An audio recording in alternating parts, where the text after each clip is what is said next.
Merci mesdames et messieurs de nous rejoindre pour cette émission Réplique Magazine, le rendez-vous du débat panafricain sur la chaîne panafricaine. Nous allons aujourd'hui aborder des sujets d'actualité comme il en est de coutume dans cette émission. Félix Antoine Tshisekedi, président de la République au gouverneur, il place leur mandat sur contrat de performance. En a-t-il le droit? Est-ce qu'il n'est pas là en train de violer la Constitution dans cette disposition fixant la séparation ou plutôt les compétences entre le pouvoir central et le pouvoir des provinces? Félix Tshisekedi qui s'était adressé hier pendant une grande messe accordée à tous les gouverneurs de province, les gouverneurs des provinces qui ont été pour la majorité déjà reçus bien auparavant par Joseph Kabila. Est-ce que ce n'est pas là une façon de vouloir récupérer la chose en dernière minute? Nous allons discuter autour de cette émission. Martin Fayulu était à Kisangani, plein total sur la place de la Poste où il a adressé un message tout à fait différent sur certains points à ce qu'il est habitué à nous livrer. Martin Fayulu qui dit qu'il faudrait que Félix Tshisekedi se sépare, divorce du FCC et s'allie avec l'opposition, la vraie opposition qu'il semble incarner, Lamouka. Donc Martin Fayulu a adressé ses paroles, un changement dans ce langage, mais aussi une persistance vers ce qu'il appelle des actions de masse pour retrouver la vérité des urnes. Troisième point de cette émission, si le temps nous le permet, nous allons aborder la question de Ensemble pour le changement. Ensemble pour le changement, regroupement politique cher à Moïse Katumbi. Moïse Katumbi qui est aujourd'hui le coordonnateur pour 3 mois de Lamouka. Lamouka qui a pris le chemin de l'opposition, lui qui appelle cette opposition républicaine. Comment comprendre comment fonctionne Ensemble pour le changement, aussi longtemps que dans son propre parti, plusieurs personnalités, présidents de partis politiques se disent ne pas appartenir à l'opposition. Alors, autour de ces questions, nous allons débattre avec mes invités. Il était prévu que je puisse en avoir 3, mais j'en ai malheureusement que 2. Heureusement et malheureusement aussi, j'ai le plaisir de recevoir Maître Lenga, porte-parole du parti Envol, parti cher à Délice Sanga, un parti qui appartient Ensemble pour le changement. Maître Lenga, bonjour. Bonjour Thierry. De ce côté, j'ai Maître Patrick Chivava, qui est lui président national de l'Alliance pour des démocrates pour une nouvelle république, ADEN, parti qui appartient au regroupement politique Lamouka. Maître Chivava, bonjour. Bonjour. Je dis aux téléspectateurs que nous sommes en direct. C'est spécialement aujourd'hui que nous sommes en direct à 13h pour cette émission. Vous pouvez donc réagir, envoyer vos questions directement au numéro inscrit au bas de l'écran et interagir avec les invités qui sont ici présents dans cette émission. Alors, de prime abord, je vais commencer par le premier point. Félix Tshisekedi, en face des gouverneurs, Maître Lenga, avait-il raison de s'adresser ainsi à ces gouverneurs? Avait-il le droit de pouvoir leur donner des directives qui touchent directement à leur fonctionnement intrinsèque? Merci à votre invitation. Ça va faire quand même un certain moment que nous ne sommes plus passés sur votre plateau. Je vous remercie de l'invitation et de l'intérêt que vous accordez à ce que nous venions partager avec la population nos positions et nos points de vue. La question se pose, est-ce que le chef de l'État avait le droit de poser les actes tels qu'il les a posés? Moi, ce qui m'étonne en premier, c'est l'agitation autour de la question. Les gens ne s'appésantissent pas sur le bien fondé de sa démarche, mais les gens cherchent à tirer à boulet rouge et à chercher s'il y a une disposition légale dans les moindres virgules et points. Est-ce qu'il a le droit? Est-ce que c'est des limitions? Est-ce qu'il entrave, etc. La démarche, dans sa vocation, a pour but de pousser ces gouverneurs à faire bien leur travail et à œuvrer dans le sens de l'amélioration du vécu quotidien des populations. Maintenant, à la question de si il en a le droit ou pas, il faudrait noter ici que les gouverneurs, quoique élus par les assemblées provinciales, ils sont investis par le chef de l'État. Ceci leur donne en fait 2 casquettes. Et dans cette deuxième casquette, puisqu'étant investis par le chef de l'État, ils sont par conséquent redevables dans une certaine mesure à celui qui les investit. C'est à ce titre-là qu'il les pousse à bien faire leur travail en leur disant, en leur promettant qu'il y aura une évaluation pour voir les performances des uns et des autres. Moi, j'aurais voulu voir ces gouverneurs être contents parce que finalement, cette démarche va créer l'émulation et chacun pourra donner le meilleur de lui-même.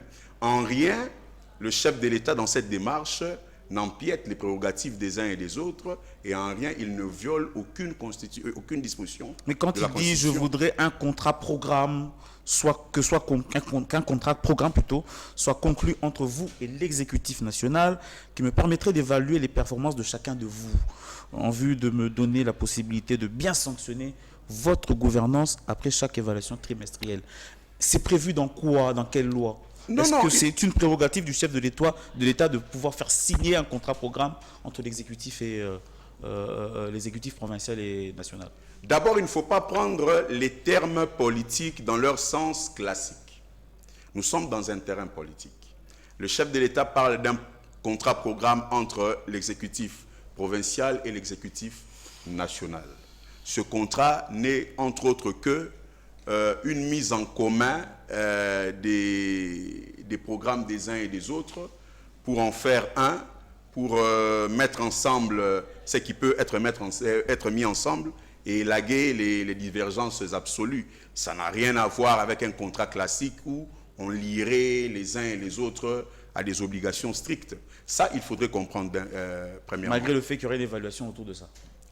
L'évaluation ne viole nullement la Constitution, nullement les dispositions légales du pays. C'est ce que je suis en train de dire. Il faudrait savoir que tout ce qui n'est pas expressément interdit est permis. Et donc, le chef de l'État, n'étant pas interdit par une disposition légale d'évaluer et de sanctionner, je crois qu'il n'y a pas de raison. Encore qu'il faudrait savoir, lorsqu'on parle de sanctions, je vois que l'opinion s'agite, etc. La sanction, qu'est-ce? Aujourd'hui, nous sommes allés aux élections. Le peuple a-t-il sanctionné ou pas les candidats?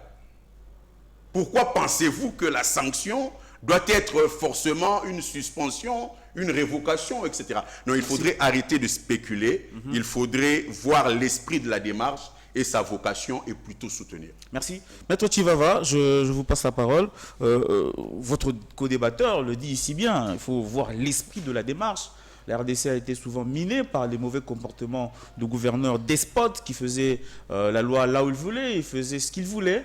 Et si le chef de l'État, en tant que garant des institutions, décide de pouvoir vouloir mettre de l'ordre, plus de regardant dans ce qui se fait, pourquoi l'opinion devrait s'agiter? Merci beaucoup pour la parole. Je pense que mon estimé confrère qui vient d'avoir la parole a évité d'aborder la question et de répondre directement à la question. D'abord, il faudrait savoir dans quel cadre les chefs de l'État, je tiens à préciser que pour nous, il reste un chef de l'État de fait, parce qu'il y a un problème de légitimité et nous continuons toujours notre combat pour la vérité des urnes. Dans quel cadre il a pris la parole? Il a pris la parole dans le cadre de la conférence des gouverneurs. Et la conférence des gouverneurs est prévue dans la Constitution comme un cadre de concertation qui donne que des avis. Alors, comment est-ce que dans un cadre de concertation qui donne des avis, on peut faire un contrat-programme, on peut sanctionner? Deuxièmement, dans la même Constitution, il y a des compétences qui sont exclusivement pour les provinces. Ce n'est pas le chef de l'État, de manière générale, qui peut dire à un gouverneur de province quel genre de programme il doit prioriser, par exemple.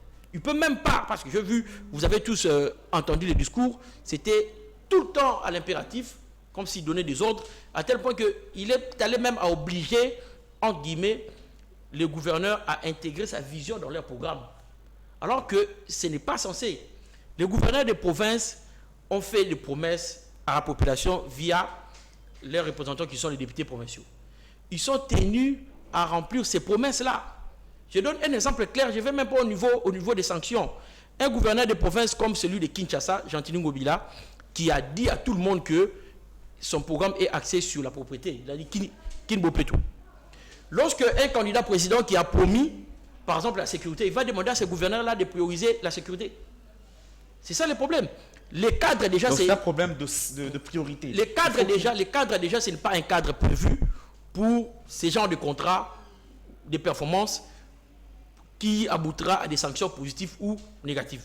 Deuxièmement, les gouverneurs de province sont autonomes ils ont leur propre programme, ils ont leur propre zone de compétences. Et troisièmement, même dans les zones de compétences qui sont concomitantes avec le gouvernement central.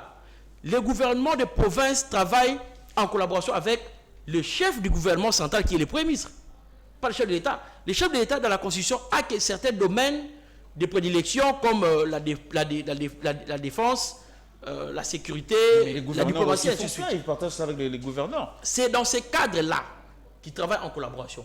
Dans les autres cadres, le gouverneur de province travaille en collaboration avec le gouvernement central, qui est dirigé, selon la Constitution, par les premiers ministres, chef du gouvernement. Alors, vous entendre dire, Maître Chivava, le président de la République n'a rien à dire au gouverneur. Rien du tout.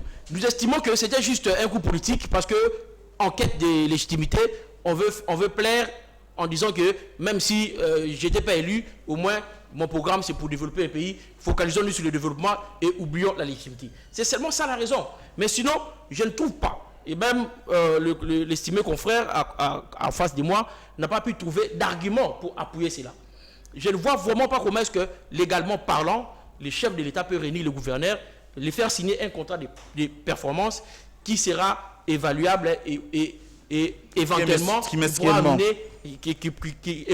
pourra amener par des sanctions positives ou négatives. Maître Lenga, je vous redonne la parole sur ce sujet. Il y a toujours quand même un problème politique.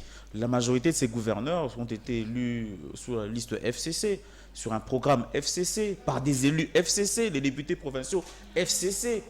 Des gens qui ont une autre vision, semble-t-il, du président Félix Tshisekedi, nonobstant le fait qu'ils sont en coalition.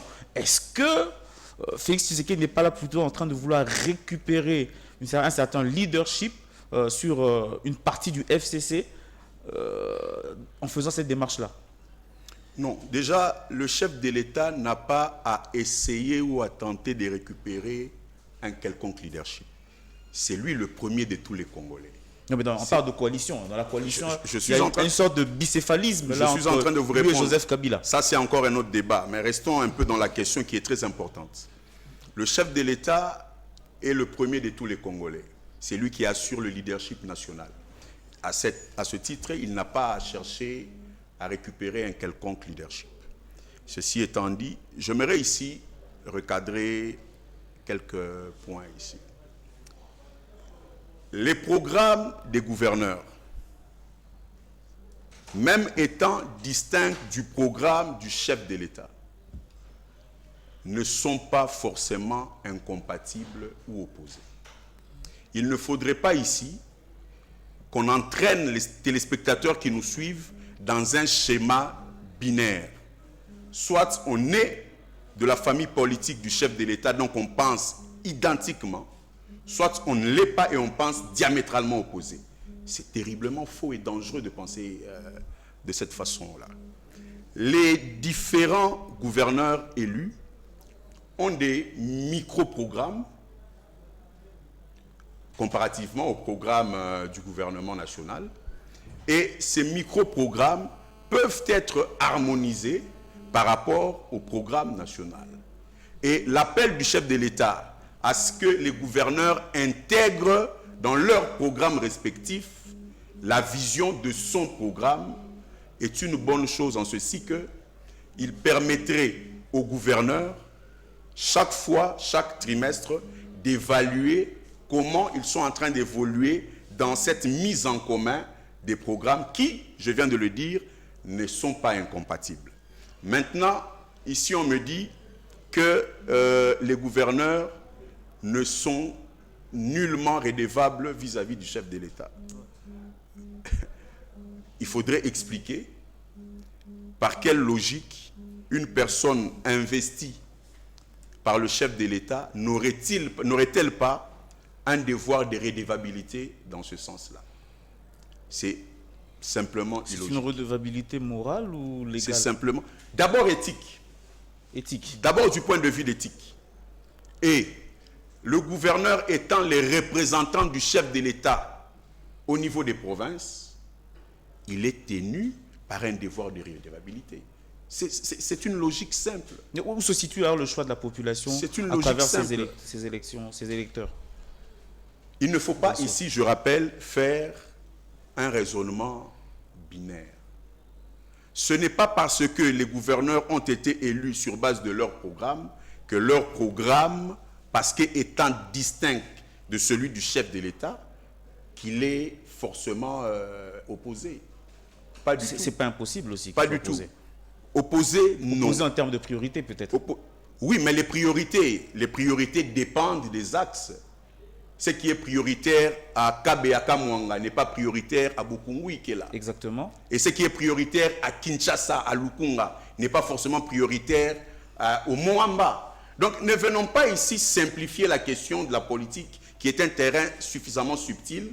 Il ne faut pas tout mathématiser. D'accord, mais est-ce que Et donc il est possible... Est-ce que ce contrat qu'il impose au gouverneur ne nuit pas à l'autonomie des provinces dans le cadre de la décentralisation?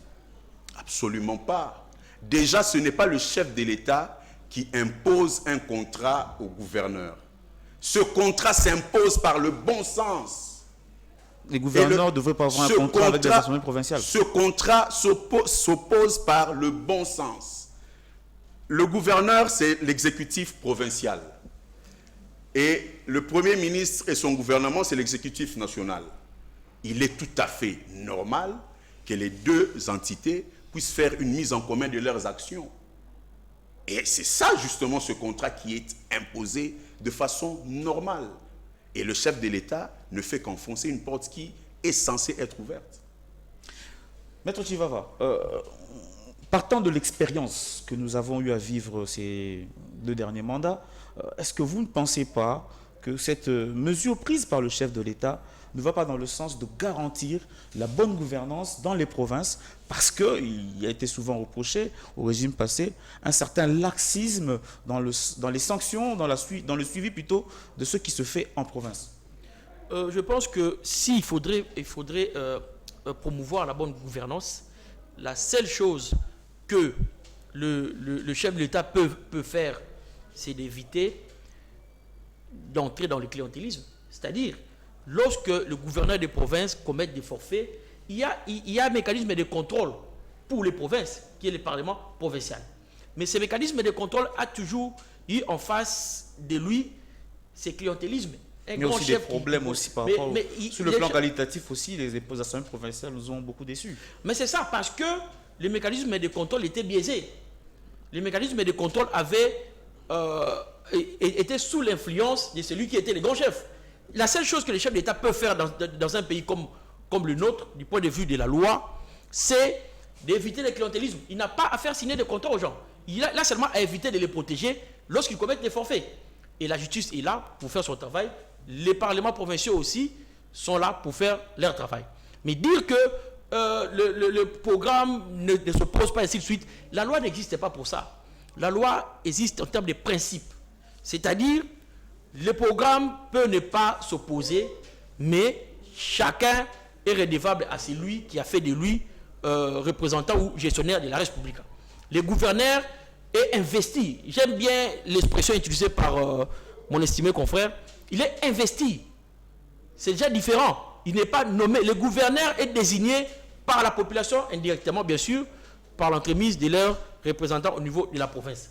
Ce n'est pas par le chef de l'État. Le chef de l'État a l'obligation d'investir le gouverneur 15 jours après l'élection. Donc, pour dire que le chef de l'État ne peut pas se tenir du principe selon lequel il investit le gouverneur pour les obliger à être redevables. Les gouverneurs de province sont redevables à la population parce que c'est la population qui leur donne le pouvoir. Il y a même un principe clair au niveau du droit administratif qui dit que c'est les principes de parallélisme et de compétences. C'est celui qui nomme, qui a la compétence de révoquer.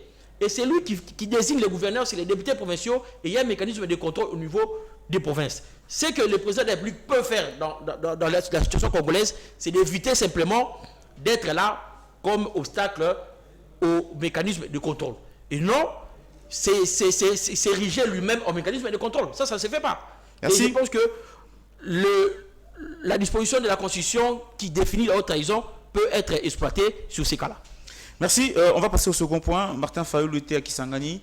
Kisangani qui a reçu le soldat du peuple, comme on l'appelle. Martin Le commandant Fayoulou, du peuple. le commandant du peuple, a changé un petit peu de langage. Il a semblé vouloir tendre la main à Félix Tshisekedi. Dans ses propos, on a retenu surtout qu'il demande à Félix Tshisekedi de divorcer du FCC et ainsi de s'allier avec la Mouka et l'opposition. Je vais commencer avec vous, Maître Lenga. Comment avez-vous perçu ce message de Martin Fayoulou? Encore une fois, je suis inquiet de constater qu'au sein de la Mouka, il y a de plus en plus de la cacophonie, la confusion qui s'installe. En ceci que, déjà, nous ne savons pas, M. Fayoulou, il prend parole en qualité de quoi, de qui, au sein de leur plateforme, parce que visiblement, ils ont restructuré leur plateforme et que la personne qui en assure la coordination, c'est le président Moïse Katumbi. Et logiquement, c'est la personne qui engage leur plateforme. Mais bon, nous voyons M. Fayoulou se livrer à des spectacles où, il y a quelque temps, il demandait au président de la République de démissionner. Quelques semaines après, il demande au président de la République de l'épouser. Pendant ce temps qu'il demande en mariage le chef de l'État, il y a Dame Bazaïba qui promet que leur président viendra pour demander la démission du chef de l'État, les deux étant dans la plateforme Lamouka. Pendant ce temps, leur coordonnateur, qui est le président Moïse Katumbi Chapoué, parle d'une opposition républicaine, accepte le verdict des urnes, mais aussi l'entérinement de la Cour constitutionnelle et félicite les 100 jours du chef de l'État. C'est une cacophonie qui ne dit pas son nom. C'est tout à fait irresponsable. Mais j'aimerais quand même, ici, puisque nous avons un représentant de la Mouka, qu'il puisse dire à la population, qu'est-ce que ça veut dire cette stratégie de girouette? Tantôt, on dit on va réclamer la vérité des urnes et qu'on ne va pas négocier avec M. Tshisekedi, mais plutôt avec Kabila parce que c'est lui qui tient les ficelles. Mais juste après, on dit, ah non, non, non, il faudrait que le chef de l'État démissionne. Quelques semaines après, on dit non, il ne démissionne plus, mais qu'il m'épouse, mais qu'il lâche la coalition avec M. Kabila. Pendant ce temps, Dame Bazali fait son show aussi. Mais il faut qu'on respecte quand même la population à un certain niveau. C'est comme ça que nous, à l'envol, nous avons levé l'option de ne pas entrer dans ce théâtre qui n'honore pas la classe politique. Nous avons dit clairement que la Mouka ne nous intéresse pas ni dans sa forme passée, ni dans sa forme actuelle, et vous en avez vu la preuve de la confusion qui y règne. Nous disons à ceux qui spéculent que nous n'adhérons pas non plus au cash, que nous restons fermement attachés à Ensemble, qui est notre plateforme. Ensemble qui est dans la Mouka et dans l'opposition. Non, non, il faudrait ici qu'on ait l'honnêteté de dire à la population, dans la restructuration de la Mouka, qu'est-ce qui a été dit. Les gens adhèrent intuito persone. Les gens n'amènent pas leur parti politique d'office. Et ça, j'aimerais finir dans 2 secondes, s'il vous plaît. Et donc, nous appelons la population à comprendre clairement la position de l'envol, qui est celui qui reste au sein d'Ensemble, Ensemble qui a été créé en mars 2018 à Johannesburg, selon un esprit, et cet esprit-là, cette charte-là, privilégie l'autonomie des partis politiques. Ça fait un petit peu mal à la tête tout ça. Les téléspectateurs qui sont là ont du mal à comprendre. On va commencer par d'abord démêler le problème. La Mouka, ça fait quand même un peu cacophonie. Ça fait pas un peu crédible. Vous parlez ainsi aujourd'hui, vous parlez de la même d'autre manière demain. Nous n'avons jamais changé de position. Nous n'avons jamais changé de position, mais simplement, ce sont nos interlocuteurs qui changent leur manière de nous comprendre au fur et à mesure. D'abord, je vais commencer à la fin. Rapidement, nous sommes à la fin. Pour dire que mon estimé confrère n'a peut-être pas lu la charte de la Mouka étant une plateforme politique. Il doit savoir que cette adhésion, toute personne n'existait pas. Deuxièmement, dire que vous êtes d'Ensemble alors que Ensemble est dans la Mouka, alors que Envol avait bâti campagne pour Félix Chilombo et avait connu la raclée que les camps cash a connue. Je suis désolé, je pense que la cacophonie se trouve peut-être de l'autre côté. Alors, pour parler de la Mouka, depuis Sainte-Thérèse, le 28 avril, nous avons parlé des démissions. Lorsqu'on exige à M. Chilombo de démissionner, on parle du contrat, de sa nomination. Le président Kabila a nommé M. Chilombo. il doit démissionner de cette nomination-là. Nous ne parlons pas du président de la République qui démissionne en vertu de la Constitution. Deuxièmement, lorsque nous exigeons encore, nous disons que la population souhaitait les mariages. Nous ne sommes pas en train de dire que... C'est la population ou c'est C'était ça les discours. C'était ça les discours du commandant du peuple. On tire juste une partie du discours pour embrouiller les gens. Le commandant du peuple a dit ceci, que la population ne souhaite pas les mariages Tshilombo, Kabila, mais plutôt les mariages Tshilombo et Lamuka. Et ces mariages étaient consacrés quand? Le 11 novembre 2018, lorsque M. Tshilombo avait dit à tout le monde que désormais les changements en République démocratique du Congo s'appellent Martin Fayulu. C'est ça les mariages que la population souhaitait, que lui a brisé avec, bien sûr, son allié, le président Vital Kamerhe, pour sceller les mariages avec Joseph Kabila. C'est un problème de couple. Les gens nous comprennent très mal, mais sinon, nous restons dans l'optique de la vérité des urnes et nous savons que les divorces de M. Tshilombo à Kabila va déclencher un début de vérité des urnes parce que lui-même, il dira la vérité, il y aura un fait nouveau et l'arrêt de la Cour constitutionnelle pourra être révisé pour que le commandant du peuple, le président élu de la République démocratique du Congo, récupère son siège. Merci, on est arrivé à la fin de cette émission, malheureusement on a commencé un petit peu en retard, donc en conclusion, 30 secondes, Maître Lenga, soyez vraiment bref, 30 secondes. Je vais être le plus bref possible. Je suis quand même assez choqué d'entendre ici que mon estimé confrère demande, lui qui est avocat, donc personne avertie, demande à quelqu'un de démissionner d'un contrat.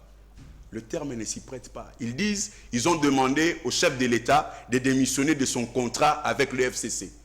Démissionner d'un contrat. Quel type de contrat? De nomination? Je l'ai bien précisé. 30 secondes. Et donc, démissionner d'un contrat, pour un juriste, je ne sais pas ce que ça veut dire. Maintenant, ici, il dit, c'est le peuple qui demande le mariage entre M. Fayulu et le chef de l'État. 15 secondes. Mais il y a quelques semaines, c'est le peuple qui demandait au chef de l'État de démissionner. Mais il y a quelques semaines avant, c'est toujours ce peuple-là qui demandait la vérité des urnes. Okay. Comment voulez-vous, monsieur, il faut être quand même sérieux à un moment, que ceux qui réclament la vérité des urnes, ils disent, nous n'allons pas négocier avec Tshisekedi, nous allons négocier avec Kabila parce que c'est lui qui tient les ficelles. Mais après, ils disent, le peuple nous demande d'aller vers celui que eux appellent tricheur pour faire un mariage avec. C'est totalement ridicule et le peuple ne vous suit pas dans ça. Mettez-vous ensemble, réfléchissez et venez avec une position cohérente. Merci. 30 secondes. Le plus important, c'est que tout ce que je viens de dire maintenant là, les téléspectateurs ont suivi et pensent que ce que Maître Lenga dit, c'est juste le contraire. Je ne sais pas si c'est fait sciemment de mal me comprendre ou pas. J'ai dit ceci, je le répète parce que déjà en parlant de contrat, j'ai parlé du contrat de nomination que nous appelons le contrat de façalisation.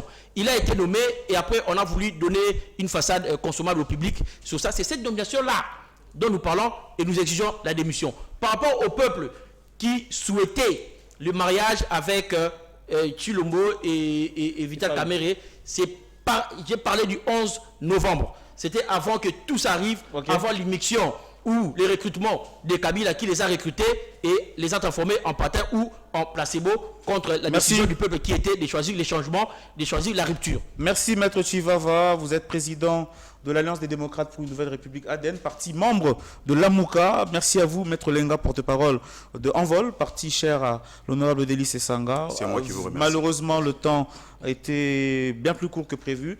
Nous allons peut-être vous reprendre pour une prochaine émission. Prochain rendez-vous de Réplique Magazine, très bientôt. Bonne suite des programmes sur la chaîne panafricaine.